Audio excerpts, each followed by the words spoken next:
como lo hemos dicho y lo hemos reiterado, de la conferencia de prensa del ministro de Hacienda, Nicolás Dujovne, del presidente del Banco Central, Federico Sturzenegger. Había sido primero anunciada a las 5 de la tarde, después a las 19. Estamos esperando y seguramente la vamos a poder transmitir en vivo en este noticiero central para todo el país. Pero mientras, lo analizamos con un excelente economista joven que la tiene muy clara, como Federico Furiase, que es el director de la consultora EcoGo, pero también profesor de la Maestría de Finanzas de la Universidad de Itera. Federico, bienvenido. ¿Qué tal? Buenas noches.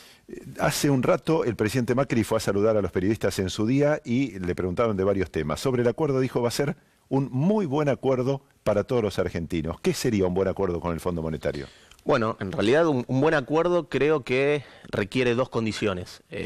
Primero, que el anuncio sea un paquete de dólares muy potente, ¿no? Que genere expectativas a favor en el mercado, que permita estabilizar todo el mercado de cambios, esta incertidumbre que hay.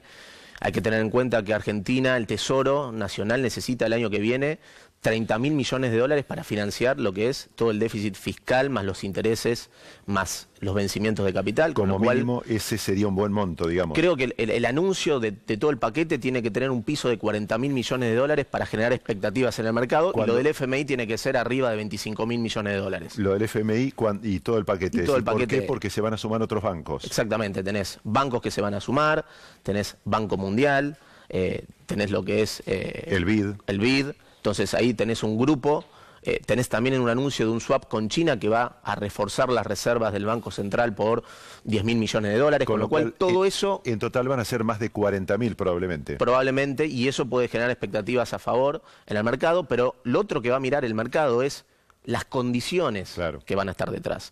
El ajuste fiscal que vas a tener que hacer para el año que viene. Este año vas a terminar probablemente con una meta de déficit fiscal antes de intereses en torno a 2,5% del producto. Entonces ahí la duda, que todavía no sabemos, es: ¿te va a hacer un ajuste de un punto del producto? Estos son 170.000 millones de pesos el año que viene, o te va a ajustar a 1% del producto. Entonces, si está más cerca la meta en 1% del producto, va a ser más difícil desde el punto de vista político. Entonces, necesitas buen monto de dólares y un ajuste fiscal que va a estar claramente, porque es la condición, pero que te permita surfear un frente político que va a estar más complicado. Hay que tener en cuenta que el ajuste, ¿por dónde va a entrar?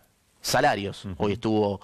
Digamos, hoy tenemos la noticia de que producto de esta aceleración de la inflación se le da 5 puntos más a las paritarias, porque el grueso fue negociado al 15% con cláusula de revisión. 5 por ahora, julio y agosto, porque esa cláusula de revisión va a llegar en septiembre y ahí va a haber un porcentaje más. Y hay que ver lo que pasó, exactamente. Pero los salarios van a ser un ancla y eso va a generar, digamos, ruido con todo el sindicato. Después, el recorte va a estar en la obra pública y eso va a complicar el capital político de Vidal en la provincia. Claro, prometen no frenar ninguna obra pública de las que están en marcha. Tal vez no comiencen algunas de las que estaban previstas para el 2019, el año electoral. Todo lo que es transferencias a provincias, eso también me parece que el recorte va a estar por ahí y eso va a complicar la negociación política con los gobernadores. Hay que tener en cuenta que necesitas a los gobernadores para pasar la ley de presupuesto que va a incorporar esta meta de déficit fiscal que te va a poner el FMI, con lo cual ese frente político también hay que manejarlo. Y después va a estar en esta corrección de suba de tarifas para bajar los subsidios, que es donde está concentrado buena parte del déficit fiscal y que eso genera ruido político y malestar social porque va contra el poder adquisitivo del salario, con lo cual... Hay que prestar atención a estas dos cosas, que sea un paquete fuerte, pero que no te aniquile políticamente la condición del ajuste fiscal. Si esas dos condiciones van a estar, me parece que uno puede ser optimista de que va a estabilizar el mercado, el anuncio, porque el mercado lo va a comprar y además va a comprar de que va a ser políticamente viable. Ahora, este año va a ser un año de menor crecimiento, una aceleración de la inflación y de tasas de interés más altas. Cuando decís aceleración de la inflación, ¿en qué número anual pensás? Nosotros pensamos que la inflación puede terminar el año en la zona de 28%, con un crecimiento en la zona de 1%.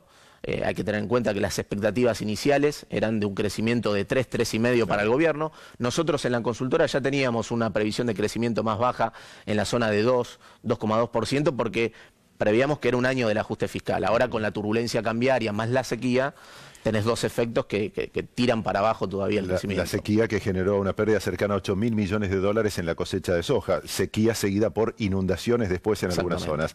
Mientras tanto, hoy Brasil tuvo un sacudón muy fuerte. Hubo una devaluación de cerca del 2% del real, una caída fuerte de la bolsa.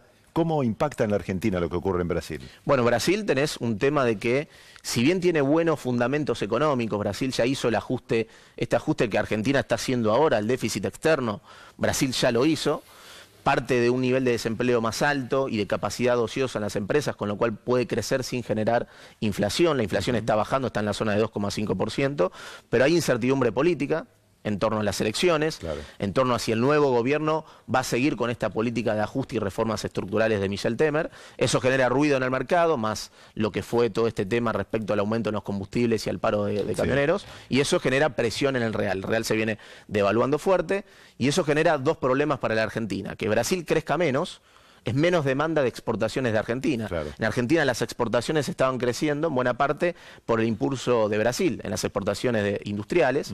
Eso es un viento en contra. Y después que se devalúe más rápido el real, le mete presión a que el peso pierda valor contra el dólar acá, porque no podemos perder competitividad. Y no nos olvidemos que el FMI nos va a decir que el tipo de cambio tiene que ser totalmente libre, y esta postura de venta que tiene el Banco Central en estos días de 5.000 millones de dólares a 25, la va a tener que retirar, y ahí el mercado va a testear si la economía no puede buscar un dólar algo más alto con el Brasil, con el real devaluándose, y que tenemos que ajustar el déficit externo. Tras el acuerdo con el Fondo Monetario, ¿la flotación será completamente libre? ¿Ya el Banco Central no intervendrá?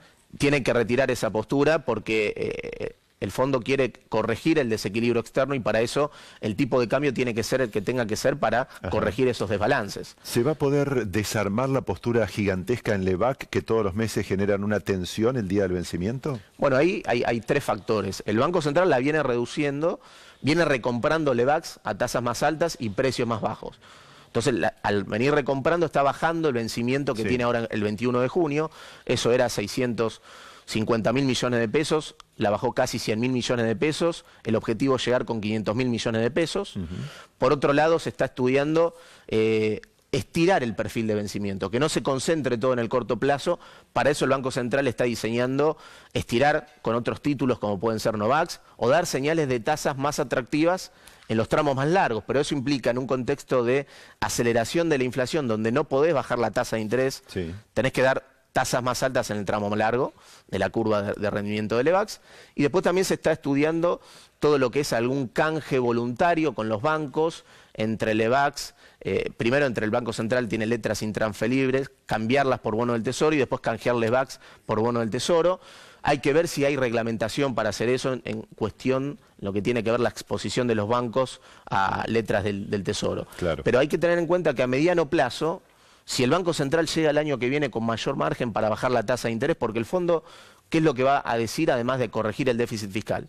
Apagar los motores que generan las Lebacs. ¿Por qué emite Lebacs el Banco Central?